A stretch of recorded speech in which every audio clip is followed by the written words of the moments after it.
cliffs that don't exist, that armies that aren't there, and they're, you know, it's only really the immediate surroundings that are actually real, and even they're not real because you're in a studio. So it took a bit of getting used to.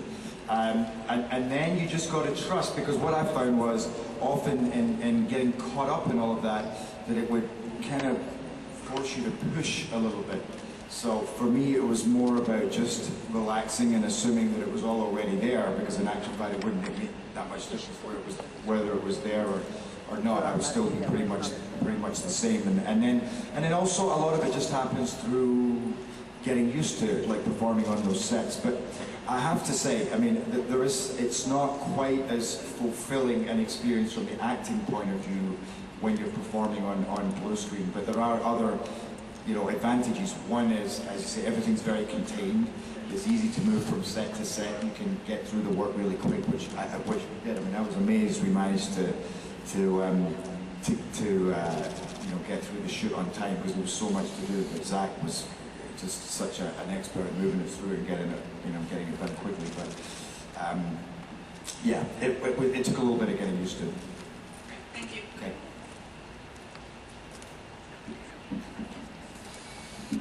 Hello. Mulan, Bobby! Next question.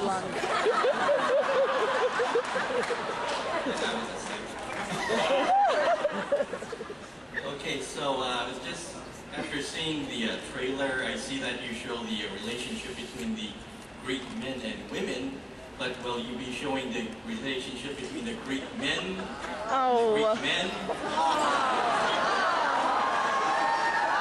No. We call this fiction.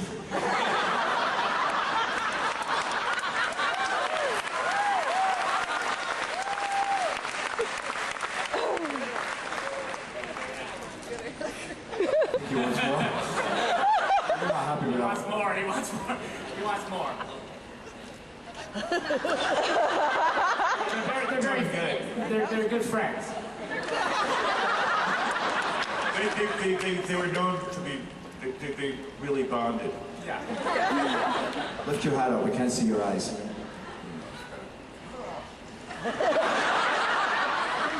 Hi, this question is for Jerry, but I'd like to hear what David has to say as well. Besides wearing the leather codpiece, what was probably the most challenging or difficult aspect of filming this movie?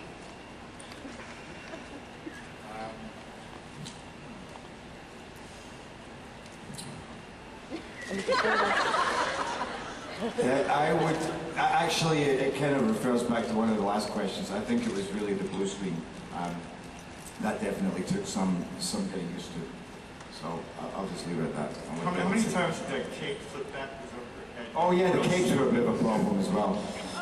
In fact, I just remembered something, that the capes, you know, to put on those capes were actually quite heavy, and you know, they were attached to, they kind of hung from your shoulder. Now, to wear that for 10-15 minutes was okay, but after 15 hours sometimes, it was like your shoulder was ready to fall off, and we did that for 4 months solid. And Spoken like a real Spartan. it hurt. And I got a little scrape sometimes. It's hard, yeah. Yeah, and then in the fights, I mean, some ridiculous stuff could be happening with your cape, you know, as you're kind of, and it takes to set up this action sometimes, and you have, you know, your spear and your, you know, your shield or a sword, and then you kind of go to, you know, you go to hit somebody, and your cape has come round and it's got caught around your sword. I want the blooper reel. I demand the blooper reel. I mean, it did make me think, you know, I can't think how many people died in battle when they were about to make a killing blow or whatever. And then they just saw the spear coming, and it was the last thing they ever, you know. Fucking cape.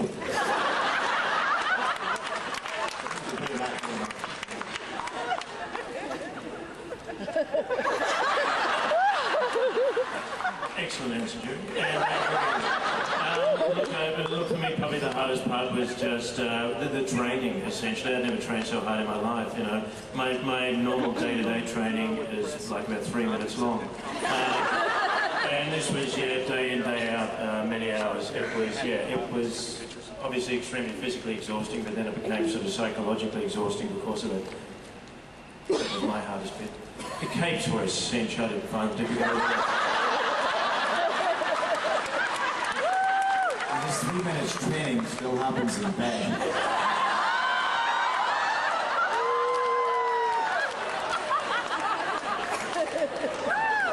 Yeah, thank you very much, guys. Nice hats. Hello there. I have to say that I flew over from Greece to be in this convention.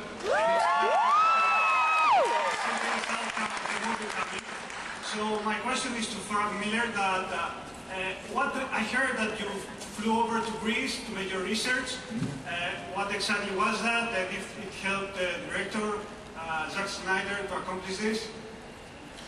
All Zach worked with was from my book, but I did go to Greece and spent a number of weeks there on a National Historical Trust tour, and was taught a great deal about the history there. And I took a side trip out to the actual hot gates to walk around it, and well, it's not what it used to be. It used to be a cliff overlooking the sea.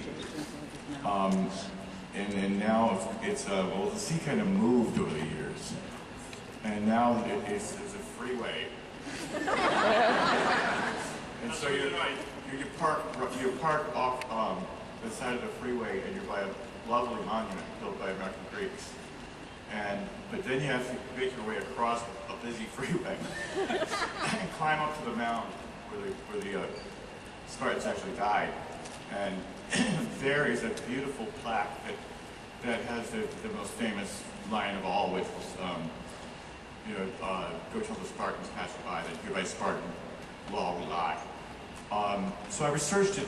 That really, if I hadn't sailed on the Aegean and seen the cliffs and felt the sea, I don't think I possibly could have interpreted the story, because any story about ancient Greece, you've got to realize that it's the land and the sea that were their biggest weapons.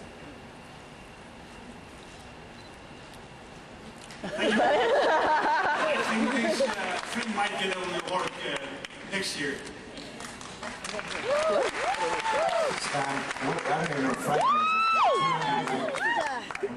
I don't even know Frank knows, but 294 Spartans actually died with the Persians, and the other 6 was trying to cross that freeway. It's a nightmare. It was so busy in those days. Hello, my question is for Jerry and David. What were your most rewarding experiences working on this film? Getting paid. Yeah, that's number one. Number two is probably getting paid to be the fittest I've ever been in my life. Number three, the opportunity to work with a great cast and with Zach. It was a true joy. Zach's probably the only director I've ever worked with who is constantly calm on every day of the shoot. His temperament was absolutely phenomenal and always knew exactly what he was doing. And finally, and probably most importantly, the opportunity to work on a work that was penned by a true legend, Mr. Frank Miller. Obviously.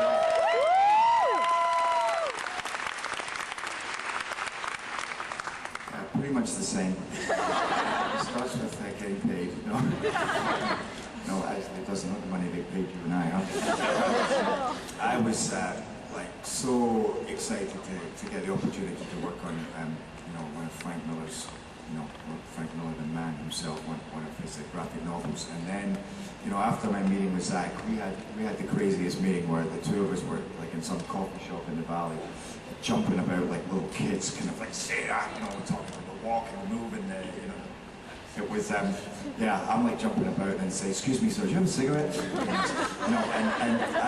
I've never been so excited to get involved in a film, and really it was a great cast, and Zach was just incredible, like David said, I think in 4 months, I never heard one sharp word towards anybody. In fact, his way of dealing with things aren't going well and somebody around him makes a mistake, his way of dealing with it is making a joke that actually makes that person feel better about themselves. And trust me, I've worked with many directors where it's the opposite.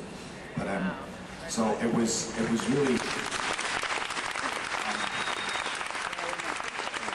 it was such a great environment.